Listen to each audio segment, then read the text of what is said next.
मैं डॉक्टर हर्षवर्धन का बहुत सम्मान करता हूं, अभी भी सम्मान करता हूं, लेकिन उन्होंने जो ट्विटर पे आज लिखा है उसमें कहीं भी इस घटना को लेकर निंदा करने वाली बात नहीं है। मैं पढ़ देता हूं।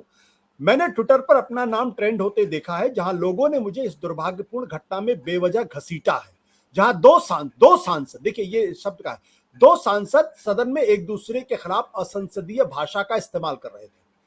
हमारे वरिष्ठ सम्मानित नेता श्री राजनाथ सिंह जी पहले ही दोनों पक्षों द्वारा इस तरह के अनुचित भाषा के उपयोग की निंदा कर चुके हैं। फिर आगे लिखते हैं, अब मैं अपने मुस्लिम दोस्तों से पूछता हूं, आज सोशल मीडिया पर मेरे खिलाफ लिख रहे हैं, क्या वे वास्तव में मानते हैं कि मैं कभी भी ऐसी अपमानजनक भाषा के इस्तेमाल में भागीदार बन सकता हूं जो किसी एक समुदाय की संवेदना को ठेस पहुंचाती हो? यह नकारात्मकता से भरी एक द्वेषपूर्ण, बेबुनियादी, पूर्णतः झूठ और मनगढ़ंत कहानियों सोशल मीडिया पर कुछ निहित राजनीतिक तत्वों द्वारा मेरी छवि को खराब करने के लिए इसका इस्तेमाल किया जा रहा। पिछले 30 वर्षों के सार्वजनिक जीवन में मैंने अपने निर्वाचन क्षेत्र के लाखों मुस्लिम भाइयों और बहनों के साथ साथ अथवा जीवन के विभिन्न क्षेत्रों के सहयोगियों के साथ मिलकर काम किया है। चांदनी चौक की ऐतिहासिक, मतलब कहीं भी दो टूक भाषा में इसकी निंदा नहीं की गई है। और आपने राजनाथ सिंह के आड़ में आप किनारे हो जाते हैं और फिर दानिश अली को भी उतना ही जिम्मेदार ठहराते हैं जितना आप रमेश बुधूड़ी को जिम्मेदार ठहराते हैं। अभी क्या, बहुत संक्षेप में आप 20 सेकंड में आपने उनका ट्वीट पढ़ के सुनाया। एक लाइन उन्होंने ये लिखी कि हंस क्यों रहे थे? रविशंकर जी ने कोई चुटकुला सुनाया था, पीछे से किसी ने कान में कोई चुटकुला सुनाया था, कोई तो कारण होगी, पतलून में कोई बात हो रही होगी, कान में कोई बात हो रही होगी, हमें नहीं पता, तो हम तो नहीं, बट वो हंस क्यों रहे थे? बस मैं इतना कहना चाहता हूं कि उनको हंसी क्यों आ रही थी, उसका उन्होंने कोई क्लैरिफिकेशन नहीं दिया। हाँ, अपना हिस्ट्री उन्होंने बताई है 30 साल की, बहुत अच्छी बात है, कोई प्रॉब्लम नहीं। विज्ञानी, जो बात अभी आपने कही ना, उसका एक पैराग्राफ और पढ़ के सुना देता हूं, और दिलचस्प है। इस घटना से मैं अत्यधिक आहत हूं क्योंकि निहित राजनीतिक स्वार्थ के लिए कुछ लोग मेरा नाम इस प्रकरण में घसीटा है। हालांकि मैं वहां एक दूसरे पर फेंके जा रहे शब्दों की नोकझोंक का प्रत्यक्षदर्शी जरूर था। ये ध्यान दीजिए, हालांकि मैं वहां एक दूसरे पर फेंके जा रहे शब्दों की नोकझोंक का प्रत्यक्षदर्शी जरूर था, जो वास्तव में पूरा सदन ही था। सच बात तो यह है कि उस शोर शराबे में मैं स्पष्ट रूप से कुछ भी समझ नहीं पा रहा था। बगल में बैठे हुए कह रहे मैं समझ नहीं पा रहा था। तो ये जो दिलीप, ये जो स्थिति है कि जो बहुत अच्छे लोग माने जाते हैं, जो एक समय में दिल्ली के मुख्यमंत्री बनने की काबिलियत रखते हैं, सम्मान जिनका, और मैं व्यक्तिगत तौर पर उनका सम्मान, मैं उनको व्यक्तिगत तौर पर जानता भी अच्छी तरीके से, और मैं ये स्पष्ट कर दूं कि मैंने उनके खिलाफ चुनाव भी लड़ा था और वो जीते थे और मैं दूसरे नंबर पे था। दिलीप, ये जो है कि जो बहुत सेन लोग हैं वो भी खुल के कंडेम करने से पीछे बचते हुए दिखाई पड़ते हैं। Dilip, you have to unmute yourself. Dilip, you have to unmute yourself. Dilip, if you allow me a second. जी। एक ये है कि जब competitive. Dilip, I think Rahul ji wants to take your permission to make an intervention. Ji. Dilip, I want you to comment, मतलब मैं चाहूंगा जरा इस पर भी आप गौर कीजिएगा कि जो इंग्लिश में आया है हर्षवर्धन जी, वो मेरे भी मित्र हैं बहुत पुराने। मुझे मालूम नहीं कि हिंदी वाला मूल है या अंग्रेजी वाला मूल है। तो उसमें आशुतोष बहुत एक रोचक शब्द का इस्तेमाल उन्होंने किया है।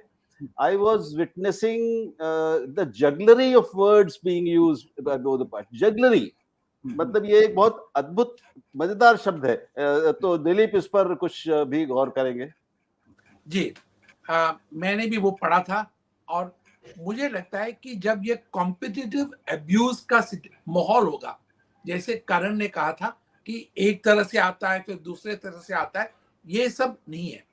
क्या होता है कि जब आप एक फिश बोल में है और आप सब गाली गलौज में ही लगे रहते हैं, तो एक को एडवांटेज के लिए और भी शब्द इस्तेमाल करना पड़ता है। और जब जैसे प्लेन जब टेक ऑफ करता है तो इंजन का सबसे ज्यादा पावर उस टाइम यूज होता है, और जब डिसेंट के टाइम है तो वो बहुत जेंटली आता है डिसेंट।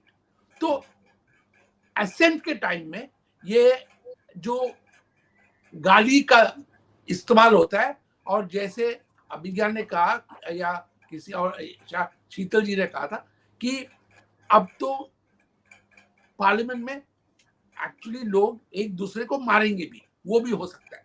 तो मुझे लगता है कि ये वर्ड्स का जो एस्केलेशन है वो डी एस्केलेशन जैसे जगदरी हो या ऐसे सेफ वर्ड्स को चूज करके वो साइड से निकल जाने का कोशिश हो रहा है।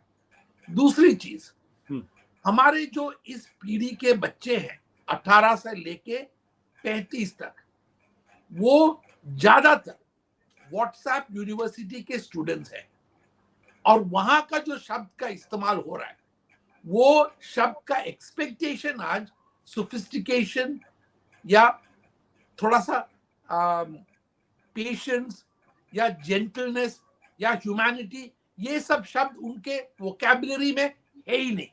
तो हमें वो एक्सपेक्ट करना एक्चुअली थोड़ा सा अपना एज दिखाना या अपना जो प्रेफरेंस दिखाना यही होगा।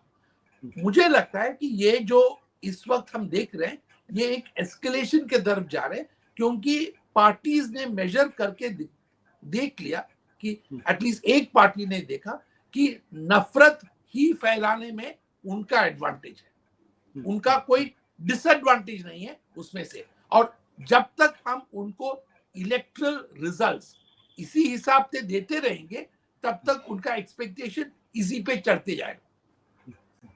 बिल्कुल इसी पे चढ़ता जाएगा। बट करण, ये चूंकि आपने बहुत मजबूती के साथ अपनी बात को रखा, मेरा सवाल इस बात को लेकर ये, क्या लोगों को वाकई लगता है या हर्षवर्धन जैसे लोगों को कि मैंने दोबारा पढ़ने की मेरी इच्छा करे इसको, लेकिन कहीं भी एक शब्द ये नहीं है कि मैं इस घटना की खुलकर निंदा करता हूं। वो बचने की बार बार कोशिश कर रहे हैं। जिस जगदरी का भी राहुल जी ने इस्तेमाल किया, वो पैराग्राफ में फिर पढ़ देता हूं जो हिंदी में है, लगभग उसी तरीके के शब्दों का इस्तेमाल। इस घटना से मैं अत्यधिक आहत हुआ हूं कि निहित राजनीतिक स्वार्थ के लिए कुछ लोगों ने मेरा नाम इस प्रकरण में घसीटा है। हालांकि मैं वहां एक दूसरे पर फेंके जा रहे शब्दों की नोक झोंक का प्रत्यक्षदर्शी जरूर था।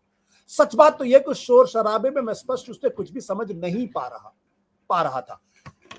अगर वो लिख देते कि मैं इस घटना की निंदा करता हूं और मुझे गलत समझा गया, क्या लगता है कि अगर इसकी निंदा करेंगे तो जो एक वोट बैंक क्रिएट हो गया है वो वोट बैंक उनको नाराज हो जाएगा, वो उनको वोट नहीं देगा, वो चुनाव हार सकते हैं।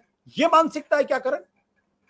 नहीं आशुतोष जी, मुझे ऐसा नहीं लगता। उन्होंने एक लाइन ये भी लिखी है कि our senior and respected leader Shri Rajnath Singh ji has already condemned the usage of unpardonable language.